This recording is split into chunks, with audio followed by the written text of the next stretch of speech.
ஒலிம்பிக்கில் இந்தியா மேலும் ஒரு வெண்கலப் பதக்கத்தை வென்றது. 10 மீட்டர் ஏர் பிஸ்டல் கலப்பு இரட்டையர் துப்பாக்கி சுடுதல் போட்டியில் வெண்கலப் பதக்கத்திற்கான சுற்று நடைபெற்றது. இதில் பங்கேற்ற மனு பாக்கர் சரப்ஜோத் சிங் இணை அசத்தலான திறமையை வெளிப்படுத்தி பதக்கத்தை தட்டி சென்றது.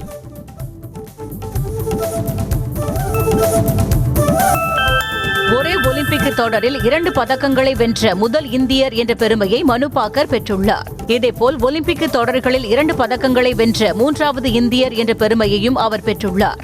இந்தியாவின் சுஷில் குமார், PV சிந்து ஆகியோர் மட்டுமே இந்த சாதனையை முன்னதாக படைத்திருந்தனர்.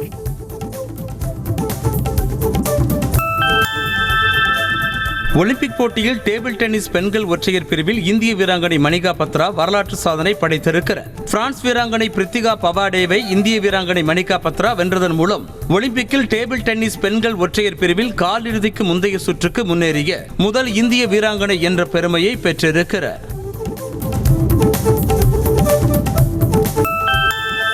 பாரிஸ் ஒலிம்பிக் ஆண்கள் ஹாக்கி போட்டியில் இந்திய அணி அயர்லாந்து அணியை வீழ்த்தி காலிறுதிக்கு முன்னேறியிருக்கிறது. இந்த ஆட்டத்தில் ஆரம்பம் முதலே அபாரமாக செயல்பட்ட இந்தியா 2-0 என்ற கோல் கணக்கில் அயர்லாந்தை வீழ்த்தி இந்த தொடரில் தனது 2வது வெற்றியை பதிவு செய்தது.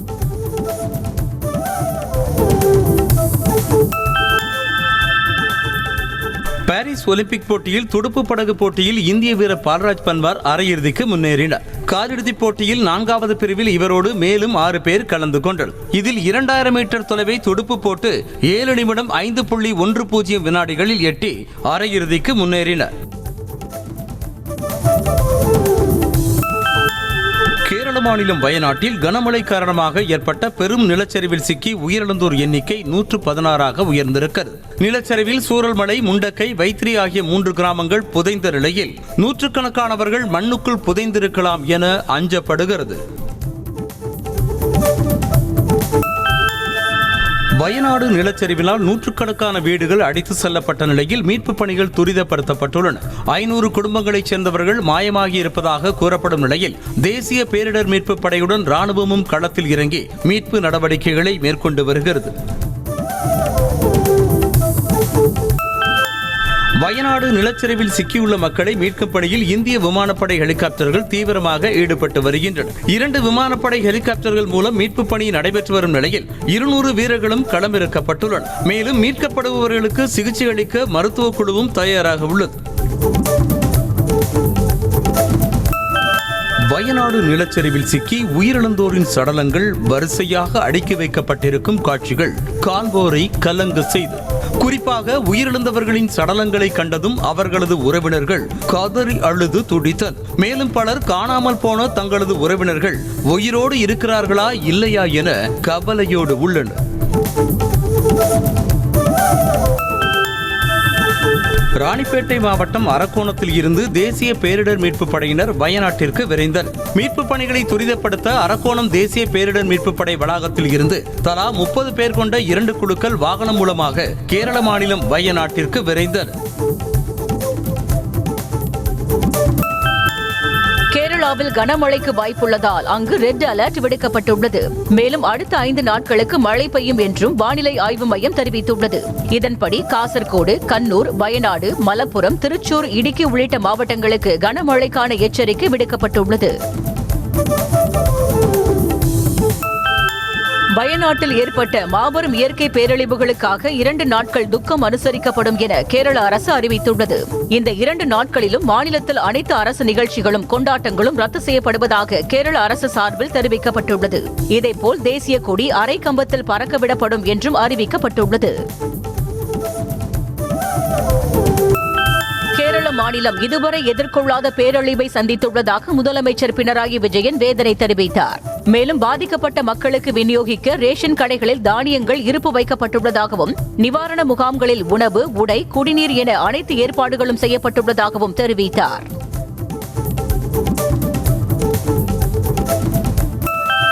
கேரளாவின் வயநாடு மாவட்டத்தில் நிலச்சரிவால் பலர் உயிரிழந்தது தமக்கு மிகுந்த வேதனையை அளித்துள்ளதாக பிரதமர் மோடி தெரிவித்துள்ளார். மேலும் மீட்பு பணிகள் தொடரும் நிலையில் முதலமைச்சர் பினராயி விஜயனுடன் தாம் பேசியதாகவும் வயநாட்டின் துயரத்தை சரி செய்ய மத்திய அரசு அனைத்து உதவிகளையும் செய்யும் என்றும் பிரதமர் உறுதியளித்துள்ளார்.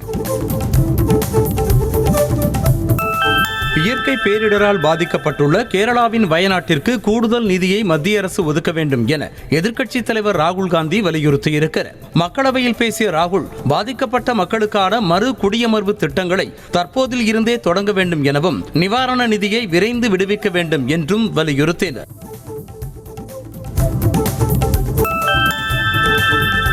காங்கிரஸ் தலைவர்களான ராகுலும் பிரியங்காவும் புதன்கிழமையன்று வயநாட்டிற்கு நேரில் சென்று மீட்பு பணிகளை பார்வையிட உள்ளதாக தகவல்கள் வெளியாகியுள்ளது. வயநாட்டில் பாதிக்கப்பட்ட பகுதிகளுக்கு செல்லும் அவர்கள் அங்கு மக்களை சந்தித்து ஆறுதலை தெரிவிப்பதோடு மீட்பு பணிகள் குறித்து கேட்டறிய உள்ளதாகவும் கூறப்படுகிறது. வயநாடு நிலச்சரிவை தேசிய பேரிடராக அறிவிக்க வேண்டும் என கேரள மாநில எம்பிக்கள் வலியுறுத்தியுள்ளனர். வயநாடு நிலச்சரிவு சம்பவம் தொடர்பாக அவையில் விவாதம் நடத்த கோரி மாநிலங்களவையில் கேரள மாநில எம்பிக்கள் முழக்கமிட்டனர். அப்போது பேசிய மத்திய அமைச்சர் JP நட்டா, கேரளாவில் மீட்பு பணிகளுக்கு தேவையான அனைத்து நடவடிக்கைகளையும் எடுப்பதாக உறுதியளித்தார். வயநாடு நிலச்சரிவின் காரணமாக ஏற்பட்டுள்ள கோர சம்பவம் வேதனை அளிப்பதாகவும் நெருக்கடியான நேரத்தில் கேரளாவிற்கு உதவ தயாராக இருப்பதாகவும் முதலமைச்சர் MK-ஸ்டாலின் உறுதியளித்துள்ளார்.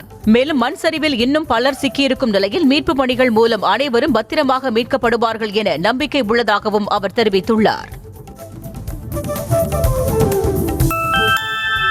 வயநாட்டில் ஏற்பட்டுள்ள நிலச்சரிவால் பாதிக்கப்பட்டுள்ள பகுதிகளில் நடைபெற்று வரும் நிவாரணப் பணிகளுக்காக கேரள அரசுக்கு தமிழக அரசின் சார்பில் முதலமைச்சர் பொது நிவாரண நிதியிலிருந்து 5 கோடி ரூபாய் வழங்க முதலமைச்சர் MK-ஸ்டாலின் உத்தரவிட்டுள்ளார். மேலும் 2 மூத்த IAS அதிகாரிகள் தலைமையிலான மீட்புக் குழுவினரை வயநாட்டிற்கு அனுப்பவும் உத்தரவிடப்பட்டுள்ளது.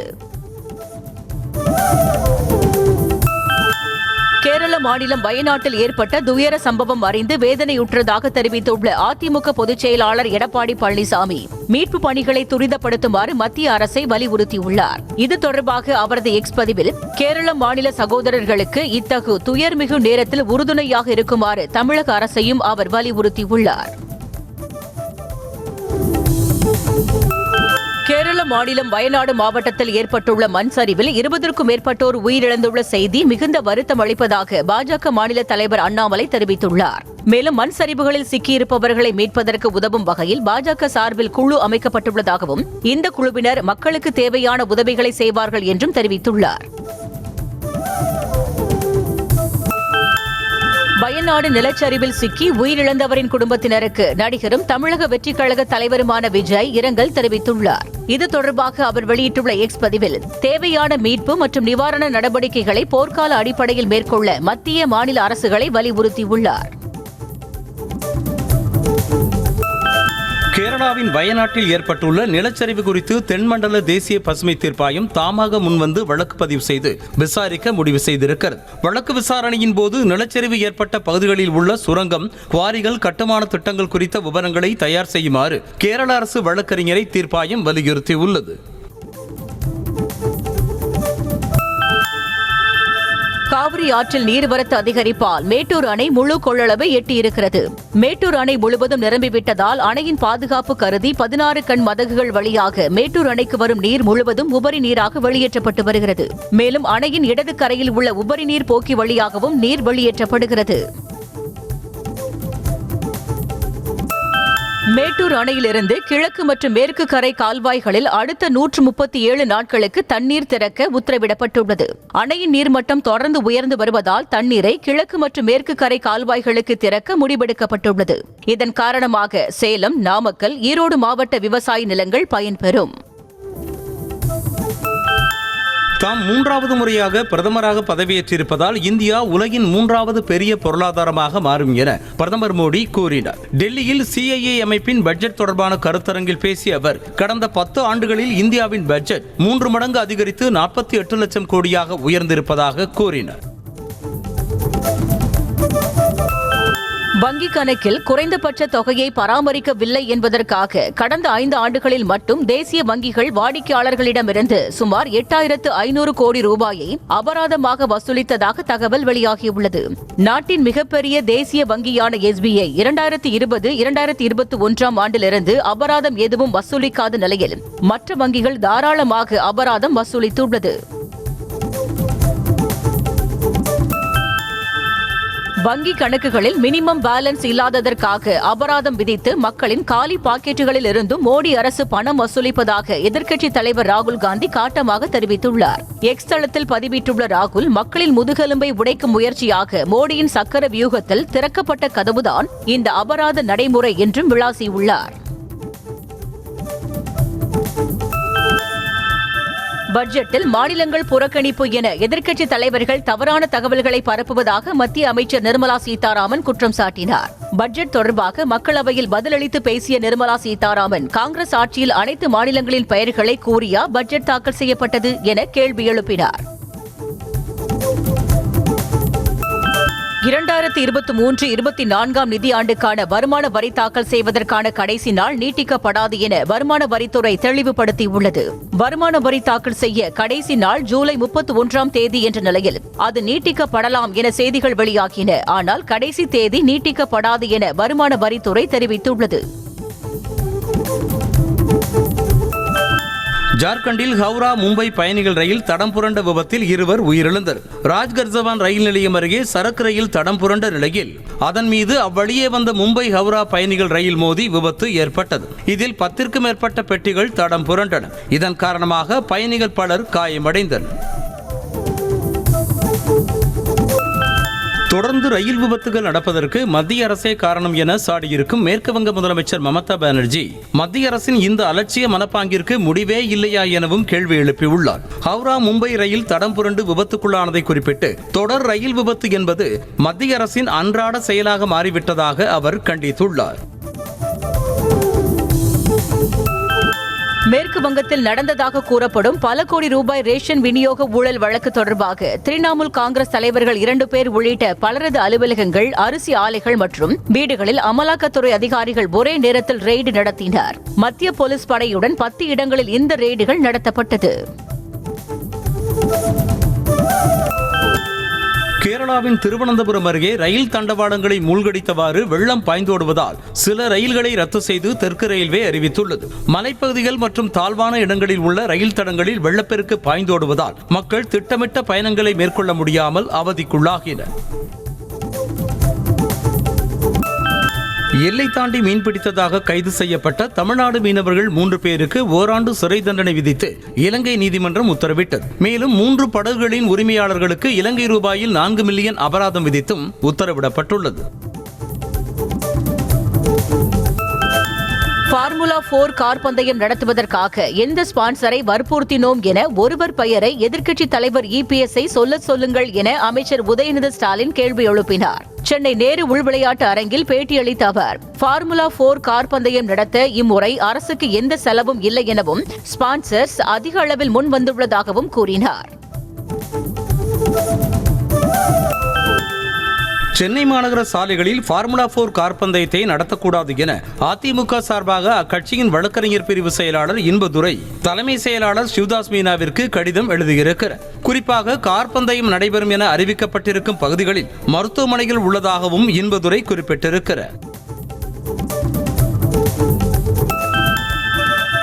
மக்களவை தேர்தல் தோல்வி குறித்து தூத்துக்குடி தொகுதி அதிமுக நிர்வாகிகளுடன் அக்கட்சியின் பொதுச் செயலாளர் எடப்பாடி பழனிசாமி ஆலோசனை மேற்கொண்டார். அப்போது வரும் 2026ஆம் ஆண்டு நடைபெறவுள்ள சட்டப்பேரவை தேர்தலில் அதிமுக வெற்றி பெறுவது குறித்து மேற்கொள்ள வேண்டிய களப்பணிகள் பற்றி நிர்வாகிகளுக்கு அவர் ஆலோசனை வழங்கியதாக கூறப்படுகிறது. மேட்டூர் அணைக்கு வரும் உபரி நீரை சரபங்கா வடிநிலை ஏரிகளில் நிரப்பும் திட்டத்தை திமுக அரசு செயல்படுத்தவில்லை என எதிர்க்கட்சித் தலைவர் EPS கண்டனம் தெரிவித்திருக்கிறார். இத்திட்டம் செயல்படுத்தப்படாததால் மேட்டூர் அணையில் இருந்து வெளியேறும் உபரி நீர் வீணாக கடலில் கலக்கும் அவல நிலை ஏற்பட்டுள்ளதாகவும் அவர் குற்றம் சாட்டியிருக்கிறார். தமிழகத்தில் மெட்ரோ பணிகளுக்கு மத்திய அரசு நிதி தரவில்லை என்பது நாடறிந்த உண்மை என்றும் மாற்றான் தாய் மனப்பான்மையோடு நடந்து கொள்வதாகவும் அமைச்சர் சேகர் பாபு குற்றம் சாட்டினார். சென்னை கீழ்ப்பாக்கத்தில் செய்தியாளர்களை சந்தித்த அவர், கொடூர எண்ணத்தோடு மத்திய அரசு செயல்படுவதற்கு அந்த கூட்டணி கட்சியின் தலைவர் அன்புமணி கூறிய கருத்து சாட்சி என்றும் விமர்சித்தார். இலங்கைக்கு கடத்தப்படவிருந்த 70 கோடி ரூபாய் மதிப்புள்ள போதைப் பொருள் பிடிப்பட்ட விவகாரத்தில் கடத்தல் கும்பலுக்கு திமுக அடைக்கலம் கொடுத்ததாக பாமக தலைவர் அன்புமணி ராமதாஸ் குற்றம் சாட்டியுள்ளார். தமிழக இளைஞர்களை மதுவை கொடுத்தும் போதைப் பொருட்களை புழங்கவிட்டும் சீரழித்தது திமுக தான் என கடுமையாக விமர்சித்தார்.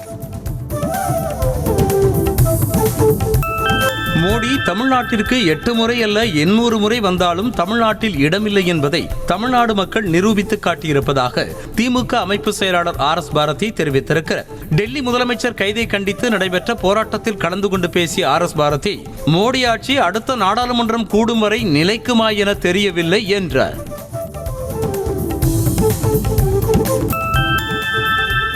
சட்டவிரோத பணப்பரிமாற்ற வழக்கில் குற்றச்சாட்டு பதிவை தள்ளி வைக்க வேண்டும் என்ற செந்தில் பாலாஜியின் கோரிக்கையை சென்னை அமர்வு நீதிமன்றம் நிராகரித்துவிட்டது. இது தொடர்பான மனுவை தள்ளுபடி செய்த நீதிமன்றம் குற்றச்சாட்டுகளை பதிவு செய்ய ஆகஸ்ட் 2ஆம் தேதி செந்தில் பாலாஜியை ஆஜர்படுத்தவும் உத்தரவிட்டது.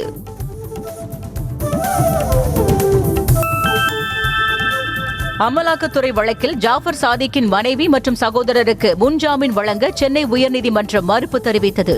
வழக்கு விசாரணைக்கு ஆஜராகும்படி ஜாஃபர் சாதிக்கின் மனைவி அமீனா மற்றும் சகோதரர் முகமது சலீம் ஆகியோருக்கு அமலாக்கத்துறை சம்மன் அனுப்பியதை அடுத்து இருவரும் ஜாமீன் கேட்டு உயர்நீதிமன்றத்தில் மனு தாக்கல் செய்தனர்.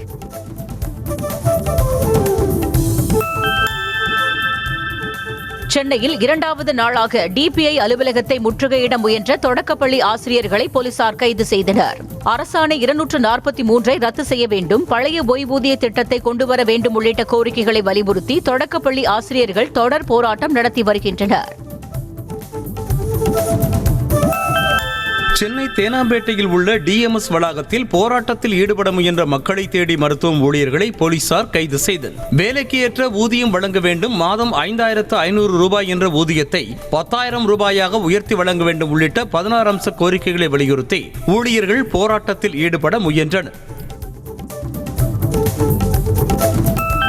சென்னையில் ஆபரண தங்கத்தின் விலை சவரனுக்கு 240 ரூபாய் குறைந்து 51,080 ரூபாய்க்கு விற்பனை செய்யப்படுகிறது. 1 கிராம் தங்கத்தின் விலை 30 ரூபாய் குறைந்து 6,385 ரூபாயாக விற்கப்படுகிறது. இதேபோல வெள்ளியின் விலையும் கிராமிற்கு 50 காசுகள் சரிந்து 89 ரூபாய்க்கு விற்கப்படுகிறது.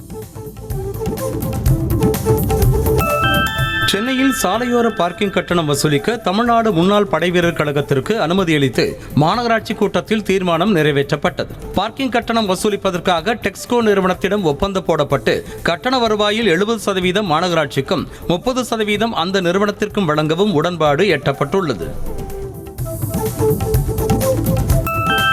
சென்னை மாநகராட்சியில் தொழில் வரியினை 35% உயர்த்த மாமன்ற கூட்டத்தில் தீர்மானம் நிறைவேற்றப்பட்டது. அதன்படி மாத வருமானம் 21,000 ரூபாய் முதல் 30,000 ரூபாய் வரை வருமானம் உள்ள நபர்களுக்கு 135 ரூபாயில் இருந்து 180 ரூபாயாக உயர்ந்திருக்கிறது. 30,000 ரூபாய் முதல் 45,000 ரூபாய் வருமானம் உள்ளவர்களுக்கு 315 ரூபாயில் இருந்து 430 ரூபாய் வரி உயர்த்தப்பட்டுள்ளது.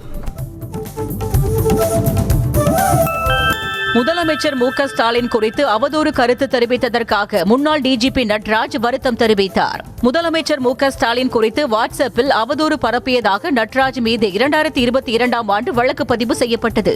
இந்த வழக்கை ரத்து செய்ய கோரி நட்ராஜ் சென்னை உயர்நீதிமன்றத்தில் தொடரப்பட்ட வழக்கின் விசாரணையின் போது அவர் வருத்தம் தெரிவித்தார்.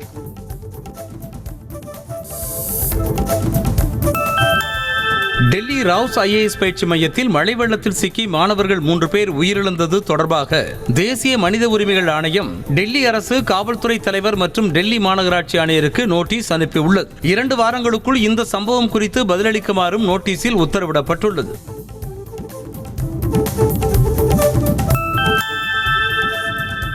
ஜம்முவில் இருந்து ராஜஸ்தானின் ஜோத்பூருக்கு சென்று கொண்டிருந்த விரைவு ரயிலில் வெடிகுண்டு வைக்கப்பட்டுள்ளதாக போலீசாருக்கு செல்போன் மூலம் மிரட்டல் விடுக்கப்பட்டதால் பரபரப்பு ஏற்பட்டது. இதையடுத்து ரயில் பஞ்சாப் மாநிலத்தில் உள்ள காசுபேகு ரயில் நிலையத்தில் பாதி வழியில் நிறுத்தப்பட்டு சோதனை செய்ததில் வெடிகுண்டு மிரட்டல் புரளி என்பது தெரியவந்தது.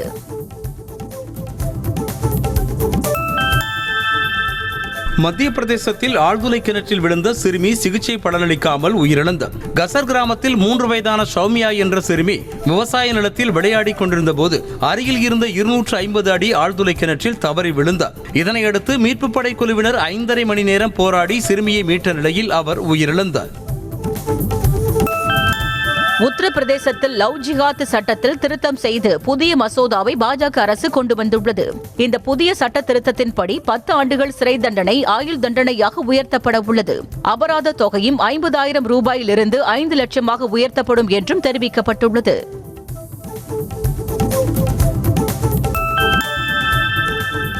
ஜம்மு காஷ்மீரின் பூஞ்ச் மாவட்டத்தில் பயங்கரவாதிகள் ஊடுருவியதாக கிடைத்த தகவலின் பேரில் பாதுகாப்பு படையினர் தீவிர தேடுதல் வேட்டையில் இறங்கியுள்ளனர். சலம்புரா கிராமத்தில் கருப்பு உடையணிந்த சிலர் ஆயுதங்களுடன் வலம் வருவதாக தகவல் கிடைத்தவுடன் பாதுகாப்பு படையினர் காவல்துறையினருடன் இணைந்து தேடுதல் வேட்டையில் ஈடுபட்டு வருகின்றனர்.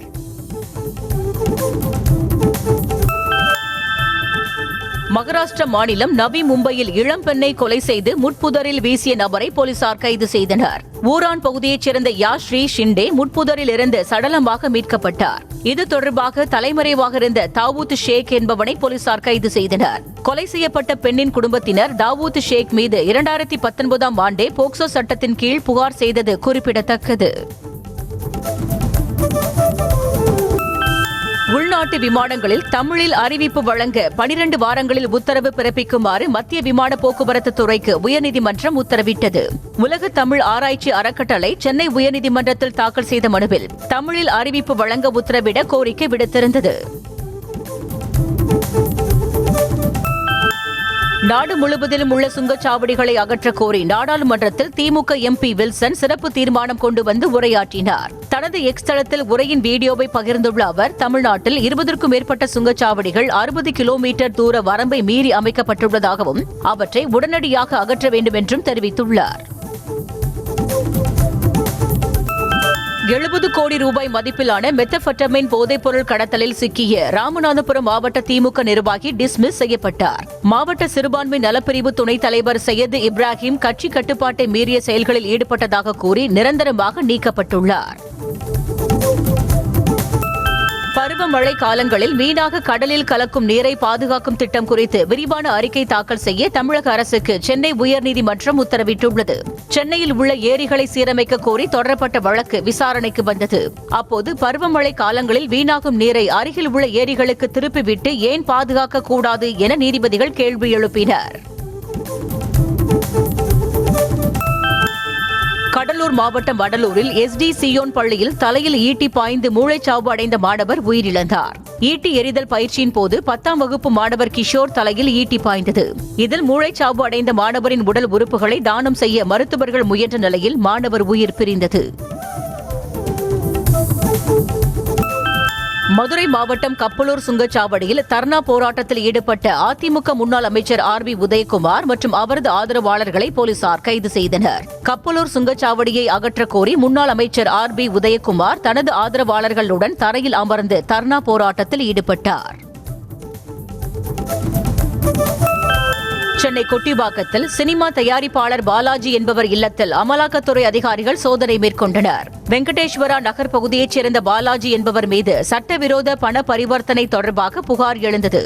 இதன் அடிப்படையில் அவரது வீட்டில் 4 பேர் கொண்ட அமலாக்கத்துறை அதிகாரிகள் சோதனை நடத்தினர். சென்னை திருவொற்றியூர் காலடிப்பேட்டை பகுதியில் ஆக்கிரமிப்பில் இருப்பதாக கூறி கடைகளின் வெளியே வைக்கப்பட்ட பெயர் பலகைகளை மாநகராட்சி அதிகாரிகள் இரவோடு இரவாக அகற்றினர். எந்த முன் அறிவிப்பு இன்றியும் அதிகாரிகள் நடவடிக்கையில் இறங்கியதாக கூறி வியாபாரிகள் அதிக அளவில் திரண்டு சாலை மறியலில் ஈடுபட்டனர். திருச்சியில் வகுப்பறைக்குள் புகுந்து மாணவரையும் ஆசிரியரையும் வெட்டிய மாணவரை போலீசார் கைது செய்தனர். இன்ஸ்டாகிராமில் கிண்டலாக கமெண்ட் செய்ததால் ஸ்ரீரங்கம் ஆண்கள் மேல்நிலைப் பள்ளியில் +2 வரலாற்று பிரிவு மாணவரையும் தடுக்க வந்த ஆசிரியர் சிவக்குமாரையும் உயிரியல் பிரிவு மாணவர் கத்தியால் வெட்டினார்.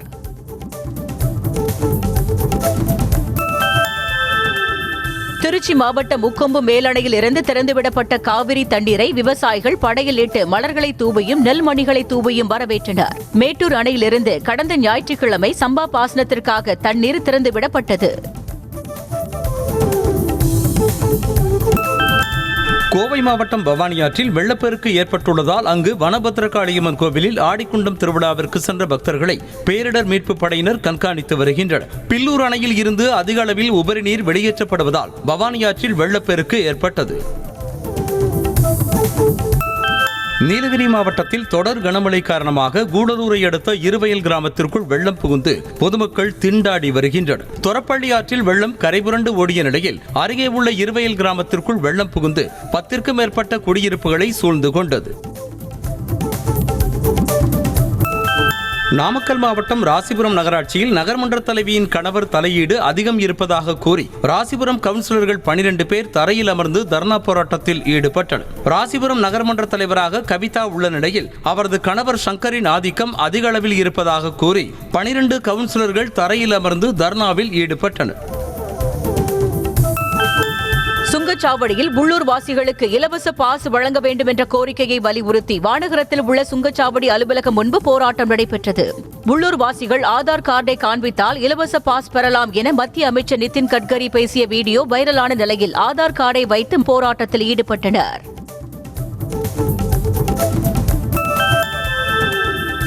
சிவகங்கை மாவட்டம் தேவக்கோட்டை அருகே அரசு உதவி பெறும் பள்ளியில் அடிப்படை வசதிகள் இல்லாததை கண்டித்து கிராம மக்கள் ஆர்ப்பாட்டத்தில் ஈடுபட்டனர். மேலும் ஏழை எளிய மாணவர்களின் கல்வி வளர்ச்சிக்கு நடவடிக்கை எடுக்க கூடுதல் ஆசிரியர்களை நியமனம் செய்ய வேண்டும் என்றும் கோரிக்கை விடுத்துள்ளனர்.